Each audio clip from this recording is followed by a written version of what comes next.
Hey everybody, welcome on. Jessie Mundell here. We are live going to be chatting exercise and pregnancy, some must-dos, myths, and more. So if you are hopping on live, can you just let me know if you can hear me and see me okay? I was having some internet connection issues. Hopefully we are okay, but please do let me know if things get funky as we go through. I hope that you cannot hear my toddler screaming in the background. Bedtime has been a bit of a hot mess the last week, so hopefully she settles and we're okay. So I am just gonna pull up the Girls Gone Strong Facebook page here to see your comments as they come through. So if you have any questions or comments as I'm going along, please do post them in the comments below and I'll be able to see them and reply back to you. All right, I think we are good. I can see us up live here now. Perfect. Okay, so as I said, my name's Jessie Mundell. I am on the advisory board for Girls Gone Strong. I am a strength and conditioning coach, a prenatal and postnatal fitness specialist. So I coach women who are trying to conceive, they're trying to get pregnant, they are currently pregnant, and they are moms. Awesome. Thank you, Molly, for letting me know that you can hear me. So the work that I do is in exercise fitness coaching, all in that realm, trying to conceive, pregnancy, and postpartum. I consider postpartum to be any time after someone has had a baby. So whether you are 2 weeks postpartum or you are 20 years postpartum, we still consider that to be postpartum, just in, say, the questions that I might ask you in a consultation session and how we might progress your exercise depending on what you have been doing so far. So tonight, though, we are going to focus on exercise in pregnancy. It's one of my favorite things to talk about, one of my favorite populations to coach in fitness training, because it's such a cool, special time in someone's life. And it's just really incredible to see how the body changes and adapts through that time and how exercise can support you best. So again, if you are on, please do say hello. Let me know if you have any questions as we go through. And let's get into it. So I am going to give you the 4 main things I think about in terms of pregnancy exercise, strength training programming. I'm going to be a bit biased on the strength training part of pregnancy exercise because that is what I feel like I know best. I do not do programming, say, for endurance type sports, running, biking, triathlons. That's not so much my wheelhouse, but I could give you some advice or other contacts to go through if that is for you. But strength training is really where I feel most comfortable and confident, so that's what we're gonna be talking about. All right, let me get my notes here. Okay, so the number one most important thing that I like to focus on in pregnancy exercise is alignment. So what I mean by alignment is kind of like your posture, but it's a little bit more specific. It's kind of how your body is stacked up on top of itself.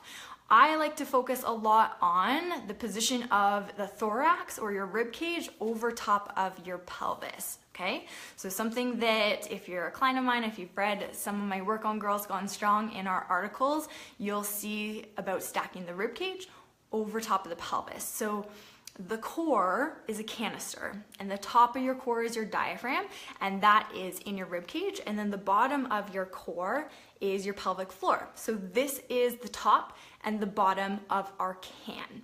All right, so that is the first thing we need to know. That is when we're talking about alignment, especially under load in pregnancy and pregnancy exercise, we want to think about being stacked. The rib cage over top of the hips, we get the diaphragm over top of the pelvic floor. By no means do I want you to be in this stacked alignment throughout your life forever and ever. I don't at all. I want you to move through lots of different ranges. I want you to put your body in many different positions. What I tell my clients is when you are strength training, when you are under load, if you are pregnant, if you are lifting your other kiddos, your toddlers, let's try to be in that ribs over hips type position, because it usually helps people feel more stable and supported, especially through their pelvis and their low back. So rib cage over the top of the hips, especially when you are under load.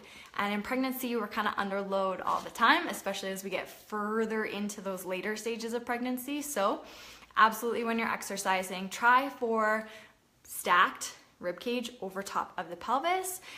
But again, note that throughout your daily life, move through lots of ranges of motion. Your spine is meant to flex and extend and twist, so don't be afraid to do those things, okay? All right, a couple other key pieces of information with the alignment piece of the puzzle. Watch if you are a rib thruster or a rib flarer, so your rib cage or your chest sticking up towards the ceiling, especially when you're doing a lot of strength training type movements. Think of an overhead type press. To get that weight overhead, especially if it's pretty heavy, what do we do? What do we compensate with? We often will thrust our chest upwards towards the ceiling in order to extend the arm. So that's an example of a time where we might want to try to drop the ribs down, keep them down through the whole extension. Another thing you might want to consider is if you are a bum tucker. So if you are in your daily life a ton standing with your bum tucked under or your tailbone slumped under, you've lost that curve in your low back. We're supposed to have a nice little arch through the low back. You might notice that it is really flat and maybe your bum just feels a bit long and it doesn't have as much oomph or curve as it used to. So try to untuck your bum. I like to cue my clients to keep their bums behind them and to untuck their tail. Okay, so ribs dropped, bum behind you and untucked. You really just don't want to feel like your bum is constantly swayed in front of you throughout the day and when you're lifting weights and exercising too. Sound good? I hope you can still hear me. I don't hear any toddlers screaming, so we are good so far. Okay. So let's move on to our next point. Exercise intensity. There's a lot of myths surrounding exercise in pregnancy and specifically what the intensity should look like. This is a big one. Okay, let's get into it with as much detail as we can in the time that we have. Yes, you can strength train in pregnancy. Yes, you can physically challenge yourself in exercise in pregnancy. You can continue to challenge yourself if that is something that you like to do. If you like to work out in a manner that makes you feel like you are a little bit sore the next day, you're sweating, your heart rate's up, that's totally fine. If you are more so on the side of more leisurely type movement, you'd like to walk, you like to do yoga, and that is the bulk of your exercise or the bulk of your physical activity, that's fine too. You do not have to sweat. You do not have to feel sore. But for my people that do like to lift weights, do like to physically challenge themselves in that type of movement, you absolutely can. If you have not strength trained ever before in your life and you want to start in pregnancy, you can do that too. So there is no specific rule that says that you have to be strength training coming into pregnancy to continue, and that's the only time you're allowed to continue. Not at all. If you want to start strength training in pregnancy and you have never done it before, you absolutely can. I would just recommend that you seek out an online training program where a prenatal and postnatal specialized coach has designed that program. There's lots of great videos and cueing for you. Or you work with someone in person. And again, someone that is specialized in this population of training. Not every trainer is going to be well versed in what the prenatal or postnatal body needs. So do a bit of research. Let us know at Girls Gone Strong if you need a recommendation for someone in person or a training program that we would trust and be comfortable recommending to you.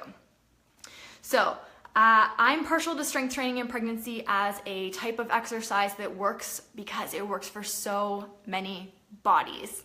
Hello, Robin, nice to see you. So it works for so many bodies. So I coach hundreds of women in my coaching program right now. A lot of them are pregnant. They are from anywhere at 2 weeks pregnant, 3 weeks pregnant, all the way to 40 plus weeks pregnant. And they're all strength training.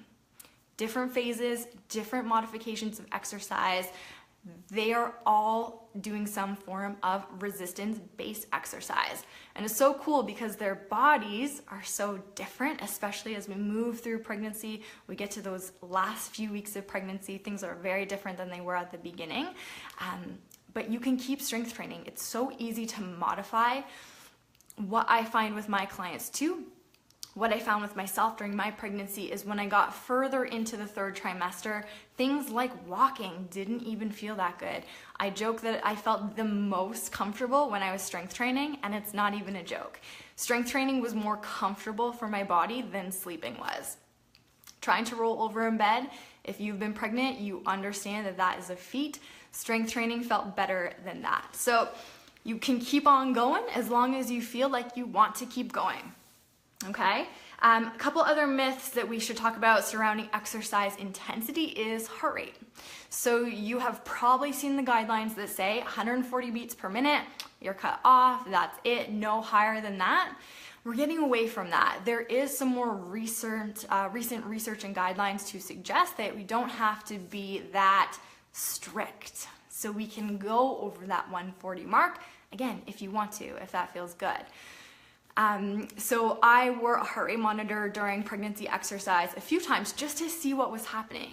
And I was in the 140, 150, 160 at time range just from strength training and feeling like I was in maybe a 7 out of 10 rate of perceived exertion. So I was not killing myself at all. Things felt very manageable.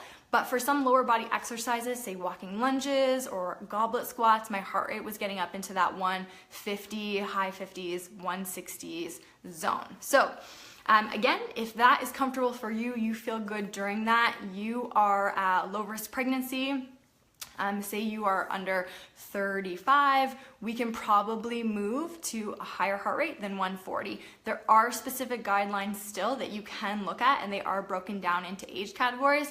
Pretty cool to look at. If you Google it, you should be able to find some more recent research on it. Okay, and last one I want to talk about in exercise intensity, weight limit. And I'm talking about the amount of weight that you are lifting. Still, many of my clients will ask me about this because their healthcare professional says don't lift more than 20 or 30 pounds if you're strength training in pregnancy. And I want to be extremely clear that this is usually a blanket statement. It's not because they have specific contraindications in exercise during pregnancy. If you do have specific contraindications that limit the amount of weight you're lifting, stick to those 110%. But if you are healthy, you're feeling really good, baby's doing well, there is no real reason to say that if you feel strong enough to lift 20 or 30 pounds, you can likely continue to do that. Okay, any questions so far? I'm just gonna refresh the page here to see if anything else is coming up. Yeah, Gwen, anything feels better than trying to roll over in bed. Yeah, that is something else. Pregnancy is, yes, it's something that you have to experience to truly understand what that feels like in your body. Okay, so the third thing I want to talk about is breathing. Most important is that you are breathing during pregnancy exercise.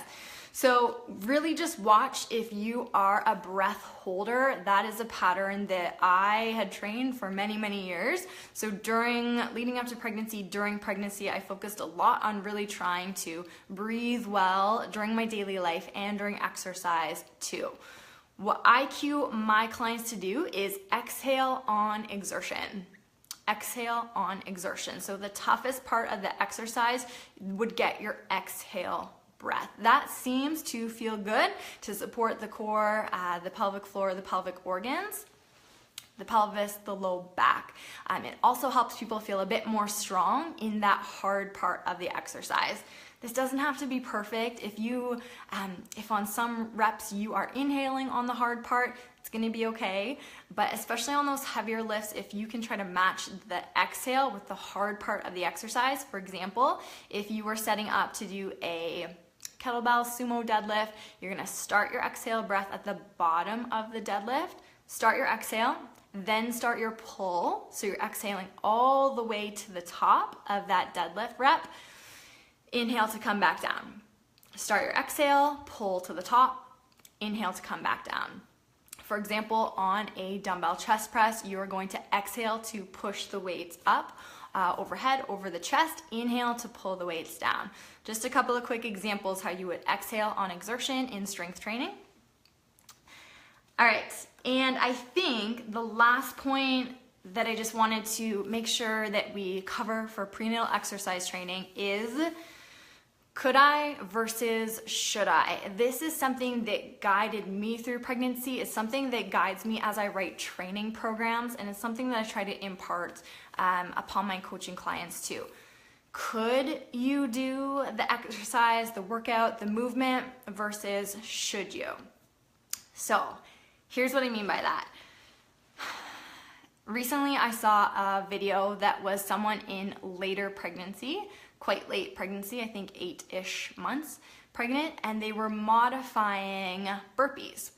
So they were modifying the burpees so they were able to go fully to the floor, belly to the floor, and then come back up to standing. And they were doing that so they were standing on raised platforms, and then their hands would go on a raised platform too, so their belly could dip down so they could get that full burpee rep. This is an example for me of could I versus should I? Yes, perhaps we could modify that so it is possible, it is physically possible, but what is the purpose? What is the point? Do you love burpees so much that you absolutely have to keep continuing them through pregnancy? If you do, then let's create a strategy that makes that work. If the burpee is there as a conditioning tool, it's just there to get your heart rate up, then I think we could choose something better. We could choose an exercise that is going to give you more benefits and perhaps create less stress in your abdominal wall. So could I versus should I? It's really being very honest with yourself, checking the ego at the door. I know this can be extremely difficult. This is going to take some practice, absolutely. I don't want you to be fearful of exercise ever, especially exercise in pregnancy and postpartum, but there is some degree of caution and awareness that is best to use. Okay, so let me know in the comments. I just see a couple more questions here, so I'm gonna get to those, but if you have any more questions, please do write them in. Okay, so Carrie says, if there's time, can you briefly go over what to do, not to do to prevent or minimize diastasis recti? Yeah, you bet. Honestly, everything that we talked about here is going to help you. So good alignment when you're under load, good breathing, that exhaling on exertion. A couple other key points. Really watch that you are allowing yourself to relax your belly. This can feel scary, especially if you are pregnancy, getting later pregnancy. You can feel maybe that the abdominal muscles are starting to separate. And by the way, that's extremely normal. It's really cool that your body is actually able to do that. So make sure that you are allowing your belly to relax. Make sure that you are not holding your belly in super tight a lot of the time during the day. I think that we almost feel like we have to keep constant abdominal and core engagement to keep those abdominal muscle bellies side by side or close together. You don't. You can absolutely allow your abdominal wall to relax, especially when you're doing just everyday kind of stuff, when you're walking, when you are preparing food, whatever it might be.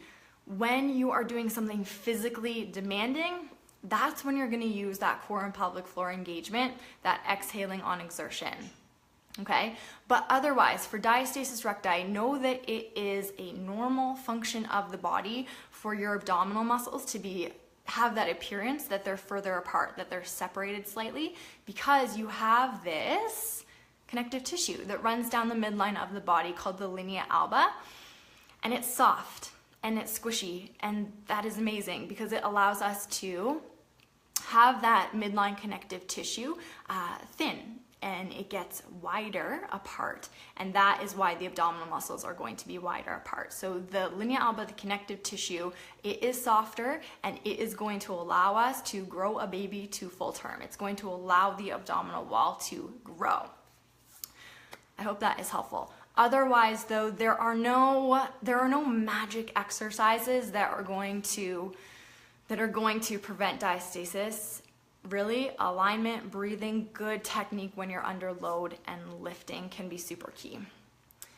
I'm just gonna scroll here. Kathleen, is there a specific amount of time to wait to heal from a C-section before you begin to do ab exercises again? So Kathleen, I have my C-section mamas start into a core and pelvic floor restoration program at anywhere 2 to 3 weeks postpartum, and that will involve some ab exercises or core exercises. It depends on what you mean by ab exercises. So what I think is really effective is if we start to move again early after C-section, if you're feeling up to it, of course. I don't think that you have to wait 6-8 weeks before you start doing anything. I think that it can be really effective to get some movement, some gentle body weight type exercises, some lengthening, stretching, mobility happening earlier on postpartum. If you're asking though, how long until you do a front plank from the floor, that might be a little further out, say more in the 8 to 10 weeks range, just depending on how you are doing. For my clients, things like front planks or dead bugs, bird dogs, they're gonna take, 6, 8, 10 weeks before we see those coming back into the program. I'm just going to, I think it's a bit easier to scroll on my laptop here. Anything else? Maybe not. My internet. Yeah, good. Okay, perfect. Awesome, good, Katie. I'm glad that's helpful. Carrie, good, that was helpful. Anything else? Yeah, Megan says supple strength. Absolutely, that is totally what our abdominal wall allows us to do in pregnancy with that connective tissue that is able to stretch down the front of the body. Anything else? I think we covered the big stuff for sure. So keep moving. Don't be afraid to challenge yourself in exercise, but definitely keep that could I versus should I mentality in mind. Megan, did you talk mods for women with prolapse? No, I didn't. But that is a fantastic topic. There's a great article on girlsgonestrong.com that I wrote with some modifications for prolapse and strength training that you can check out. There's also 2 articles on exercise with pelvic organ prolapse on my site, jessiemundell.com, if you want a bit more information in written or text format. But it's so different for everybody with prolapse. I want to know if they're working with a pelvic floor physio, what type of prolapse it is, what the grade is, and then we really just monitor symptoms.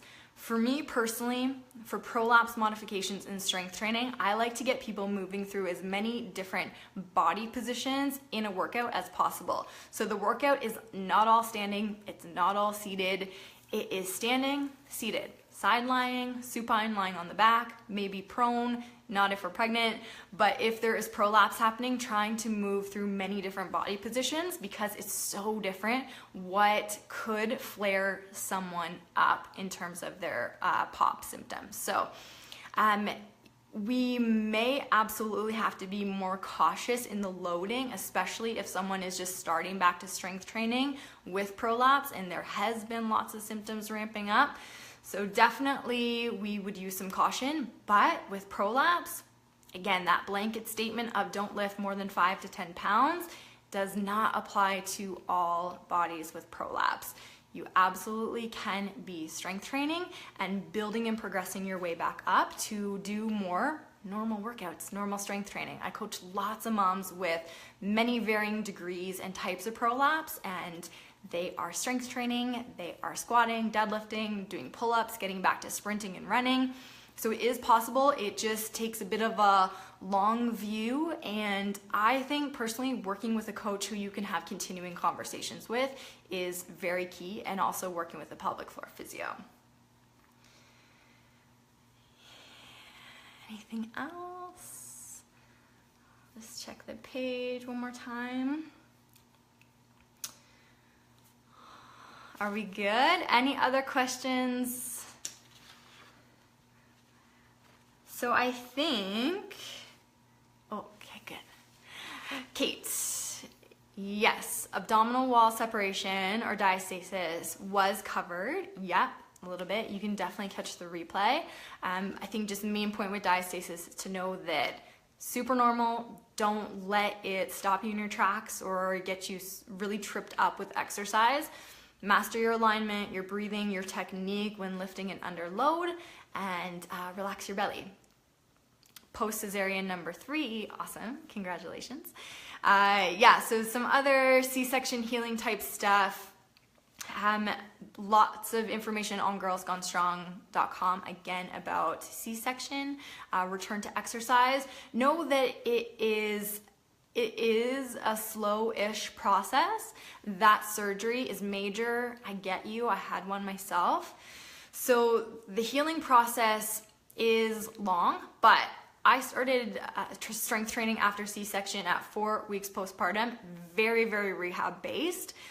But now at a year and a half postpartum, my workouts look really normal compared to what I was doing pre-pregnancy. I'm still breastfeeding, so that's always in the back of my mind with some degree, again, of awareness and caution, just not sure what my pelvic floor tissues can handle. So definitely no PRs and maxes happening, but yeah, absolutely we can get you back to strength training and that fun, intense exercise that you like to do after C-section.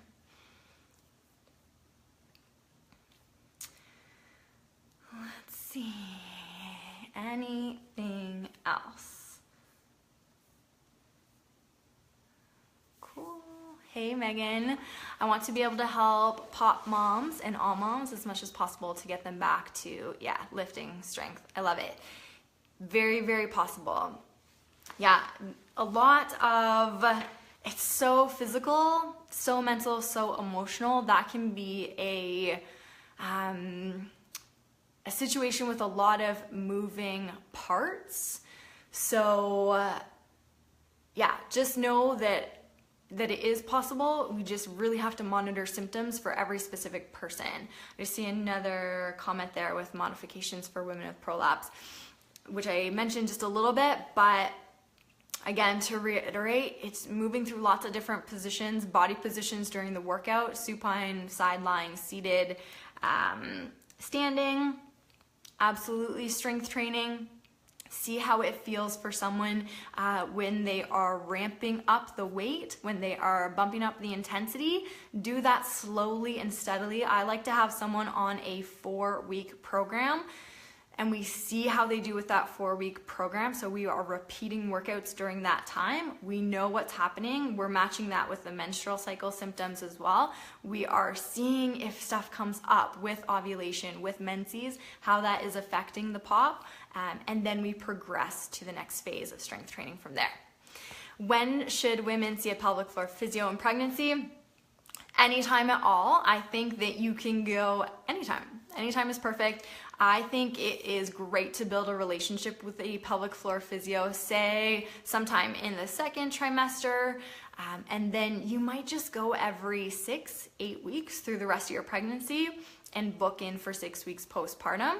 Kind of cool if you do see someone in pregnancy and continue with them postpartum, because then they'll kind of know what you were working with prenatally. They'll be able to chat through that birth experience, and then they'll help you just get back to feeling really great after birth too. Anything else? So if you are catching the replay too, go ahead and leave your comments as well. If you tag me, I'll be more apt to see them. Yes, Robin, I love doing the pelvic floor physio pre and post. Fun. Yeah, it is really fun. I love seeing my pelvic floor physio too. It is such an incredible education about your body. I recommend pelvic floor physio to all my clients. I recommend pelvic floor physio to anyone who is exercising or lifting. Even if you are not pregnant or you haven't had a baby, it's just a really cool education in your body, in your pelvic floor.